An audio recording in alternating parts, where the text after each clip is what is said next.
नमो नमः छात्रों। कल की क्लास में हमने द्वितीय अध्याय में संकलित अभ्यास के अंतर्गत 4 प्रश्नों को हल किया और आज हम प्रश्न नंबर 5 से प्रारंभ करेंगे।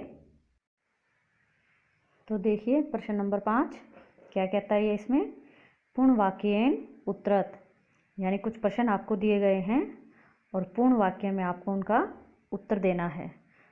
तो जो प्रश्न नंबर क्या है वो देखिए। कच्छपः कुत्र गन्तुम् इच्छति, यानी वो जो कछुआ है कहाँ पर जाने की इच्छा रखता है। तो आंसर होगा इसका देखिए, कच्छपः हंसाभ्यां सह आकाशमार्गेण अन्यत्र स्थाने गन्तुम् इच्छति। उसके बाद है ख में देखिए, कच्छपः कम उपायं वदति, जो कछुआ है इसके लिए उसने क्या उपाय बताया, यानी वो आकाश मार्ग से जो किसी अन्य जगह पर जाना चाहता था तो उसके लिए जो उसने उपाय बताया था वो क्या था। तो देखिए इसका आंसर, कच्छपः उपायं वदति युवां काष्ठदण्डं चञ्च्वा धारयतम् अहं काष्ठदण्डमध्ये अवलम्ब्य युवाभ्यां पक्षबलेन सुखेन गमिष्यामि। इसके बाद देखिए प्रश्न नंबर ग,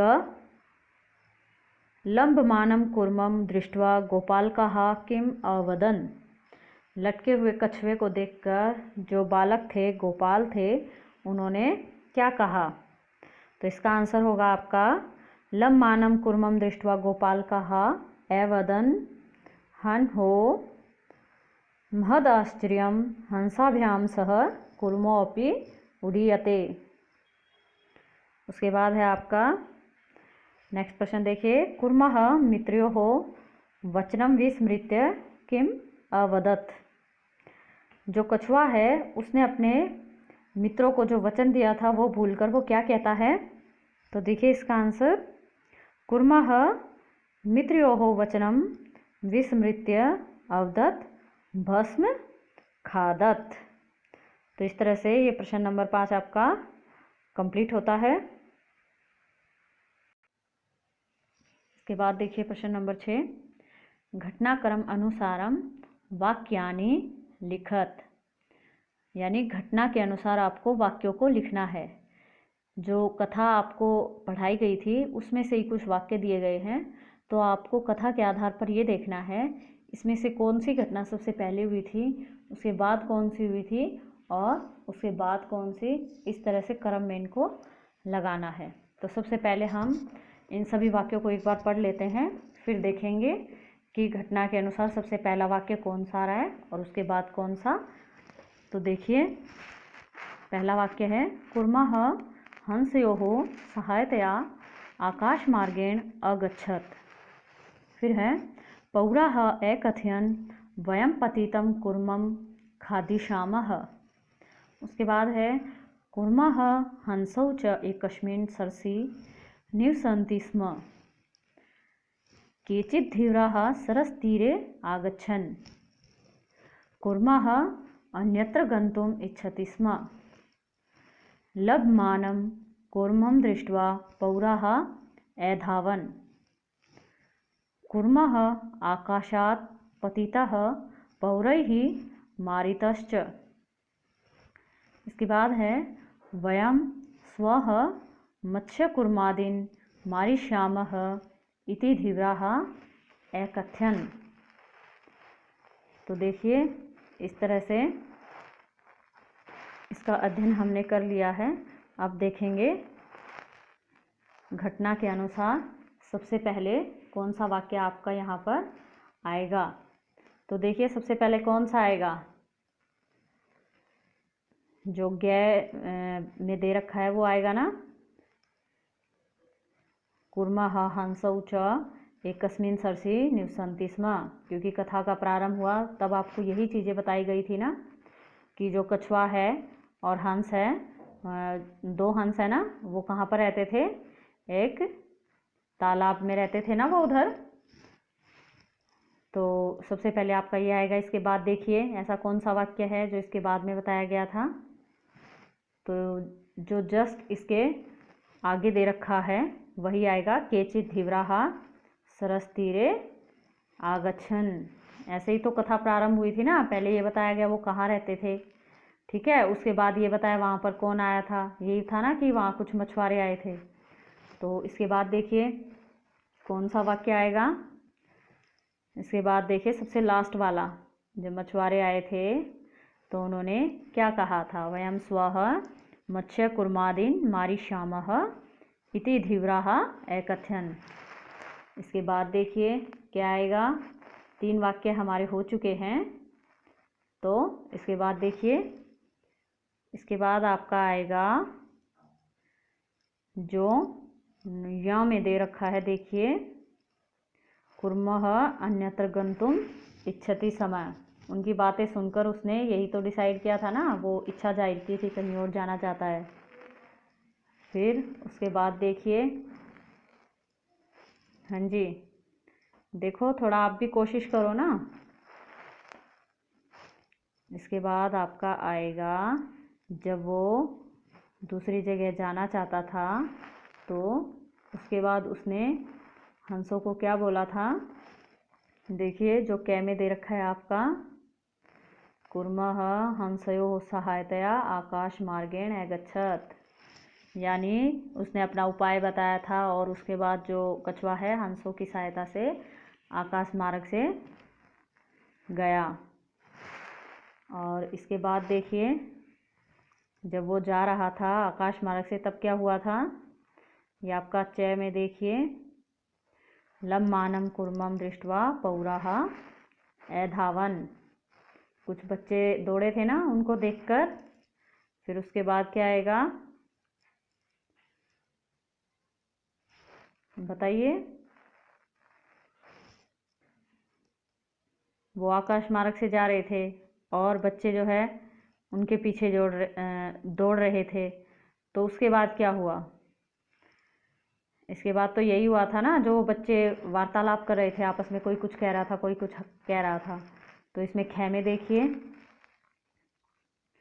पौराः एकथयन् वयं पतितं कुर्मं खादिष्यामः।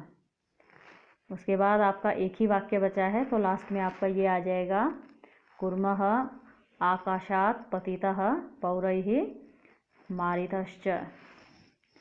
तो इस तरह से प्रश्न नंबर 6 भी आपका कंप्लीट होता है। इसके बाद देखिए प्रश्न नंबर 7, ये आपका लास्ट प्रश्न है। इसमें देखिए क्या पूछा गया है। मंजूषातः पदानि चित्वा रिक्स्थानानि पूरयत्। एक बॉक्स आपको दिया गया है, उसके अंदर कुछ पद हैं और नीचे आपको एक अनुच्छेद दिया गया है या कथा का एक पहरा दिया गया है, गद्यांश। उसमें आपको रिक्त स्थान दिए गए हैं और आपको ये देखना है कि रिक्त स्थान में जो बॉक्स में पद दिए गए हैं उनमें से कौन सा आपका पद आएगा। तो देखिए इसमें कहता है, एकस्य वृक्षस्य शाखासु अनेके काकाः वसन्ति स्म। एक वृक्ष की शाखाओं पर अनेक कौवे रहते थे।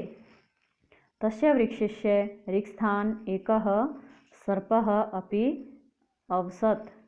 वहाँ पर जो ये वृक्ष बताया है कि कौवे रहते थे, तो उसी वृक्ष पे क्या है, एक सांप भी रहता था। और रिक्स्थान दिया गया है आपको।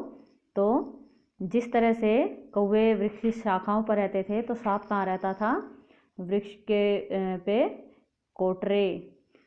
तो यहाँ पर आ जाएगा, तस्य वृक्षस्य कोटरे एकः सर्पः अपि अवसत्। इसके बाद है, काकानाम् अनुपस्थितौ रिक्स्थान काकानां शिशून् खादति स्म। कौवों की अनुपस्थिति में रिक्स्थान दिया गया है और कहा गया है कि जो कौवे हैं उनके शिशुओं को खा जाता था। तो कौवों के अलावा कौन था वहाँ पे, सर्प था ना। तो इसमें आपका आ जाएगा सर्पः, जो वो सांप था वो उनके बच्चों को खा जाता था। इसके बाद देखिए, काकाः रिक्स्थान आसन। तो जब उनके बच्चे खाए जा रहे थे तो वो कैसे होंगे, दुखी होंगे ना। तो इसमें आएगा आपका दुखिताः। इसके बाद है तेषु एकः ऋक्स्थान काकः उपायम ऋक्स्थान। वहाँ पर एक क्या ये पूछा गया कैसा था वो कौवा जो ऋक्स्थान में आपका आएगा। अब आप देखिए उपाय यहाँ पर सोचा गया है कौवे के द्वारा। तो जब भी आप देखते हो जो घर में कोई भी समस्या आ जाती है, मुसीबत उत्पन्न हो जाती है, तो जो बड़े बूढ़े होते हैं वही जो अच्छी सलाह देते हैं। तो यहाँ पर भी ऐसा ही है, जो कौवों में सबसे वृद्ध था उसने जो है उपाय सोचा। तो यहाँ पर आ जाएगा तेषु एकः वृद्धः काकः उपायम अचिन्तयत्। उसके बाद है वृक्षस्य ऋक्स्थान जलाशयः आसीत्, यानी वृक्ष के ऋक्स्थान दिया गया है, जलाशय था। तो इसमें आएगा समीपे, पास में एक जलाशय था। तत्र एका राजकुमारी स्नातुम ऋक्स्थान आगच्छति। वहाँ पर एक राजकुमारी स्नान के लिए ऋक्स्थान आगच्छति। कहाँ पर आती थी वो स्नान के लिए? जलाशयम आगच्छति स्म, आया करती थी वो। इसके आगे देखिए शिलायां स्थितम तस्याः आभरणम ऋक्स्थान एकः काकः वृक्षस्य उपरि अस्थापयत्। इसके बाद है शिलायां स्थितम तस्य आभरणम, यानी शिला पर रखे हुए उसके आभरण। किसके आभरण या आभूषण? राजकुमारी के। क्या हुआ उनको? एकः काकः वृक्षस्य उपरि अस्थापयत्, एक कौवे ने वृक्ष के ऊपर उनको रख दिया। तो वो लेकर ही रखेगा ना, तो आदाय उसने ले जाकर वहाँ पर रख दिया। इसके बाद है राजसेवकः काकम अनुसृत्य ऋक्स्थान समीपम अगच्छन्। तो जो राज सेवक थे उन्होंने वो जो है कौवे का पीछा करते हुए कहाँ पर गए? ऋक्स्थान पर। देखिए आएगा वृक्षस्य समीपम अगच्छन्, वृक्ष के पास गए। तत्र ते तम सर्पम च अमारयन् अतः एव उक्तम उपायेन सर्वम सिद्ध्यति। उसके बाद उन्होंने सांप को मार दिया, और इसीलिए कहा गया है कि अगर स्थितियों को ध्यान रखते हुए उचित उपाय किया जाता है तो हर चीज़ सिद्ध हो जाती है, यानी हर कार्य आपका सफल होता है। तो इस तरह से आपका ये अध्याय जो है कंप्लीट होता है। अब आपको अच्छे से इसमें जो अभ्यास हमने हल किया है उसको अपना कॉपी के अंदर करना है और अच्छे से इसको समझने का प्रयत्न भी करना है, ठीक है। और कुछ भी इसमें से समझ में नहीं आता तो आप प्रश्न का नंबर डाल के मेरे को मैसेज कर देना पर्सनल नंबर पे, और या फिर आप कॉल करके भी पूछ सकते हो, वो चीज़ आपको मैं दोबारा करवा दूँगी। तो आज के लिए बस इतना ही, धन्यवाद।